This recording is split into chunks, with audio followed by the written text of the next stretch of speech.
కొన్నిసార్లు మనమైనా దేవుని మర్చిపోతామేమో, మన దౌర్భాగ్య స్థితిని బట్టి, మన అపనమ్మకత్వాన్ని బట్టి, మన పాప జీవితాన్ని బట్టి, మన అపరాధ బ్రతుకును బట్టి కొన్నిసార్లు దేవుని ప్రేమను, ఆయన ఔన్నత్యాన్ని, ఆయన మన పట్ల చూపించిన కృపను మర్చిపోయి తిరుగుతామేమో. కానీ దేవుడు మనల్ని మర్చిపోయాడు కాదట. ఆ కారణాన్ని బట్టి పౌలు మహాశయుడు అన్నాడు, మనము కొన్నిసార్లు దేవుని దృష్టిలో అపనమ్మకస్తులు అయినప్పటికీ కూడా దేవుడు మన పట్ల ఎలా ఉన్నాడట? ఆయన నమ్మకస్తుడుగానే ఉన్నాడు.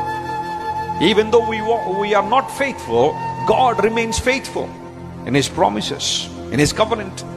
దేవుడు తన నిబంధనలో, తన వాగ్దానాల్లో ఆయన ఎప్పుడు నమ్మకంగానే ఉన్నాడు. కొన్నిసార్లు మనం తొలగిపోతున్నామేమో. ఆయన వెంబడించడంలో, ఆయన ప్రేమించడంలో, ఆయన ఆరాధించడంలో, ఆయన గౌరవించడంలో, ఆయన్ను ఉద్ధరించడంలో, లేదా ఆయన ఉన్నతమైన అనుభవాల్లో ఆయన చూడడంలో మనం ఫెయిల్ అయిపోతున్నాం. కానీ దేవుడు ఎప్పుడు మన విషయంలో ఫెయిల్ అవ్వలేదు. God remains faithful. మనం ఎంత గొప్ప దేవుడిని ఆరాధన చేస్తున్నాం. తన రక్తం పెట్టి మనం కొనుక్కున్న దేవుడు ఆయన.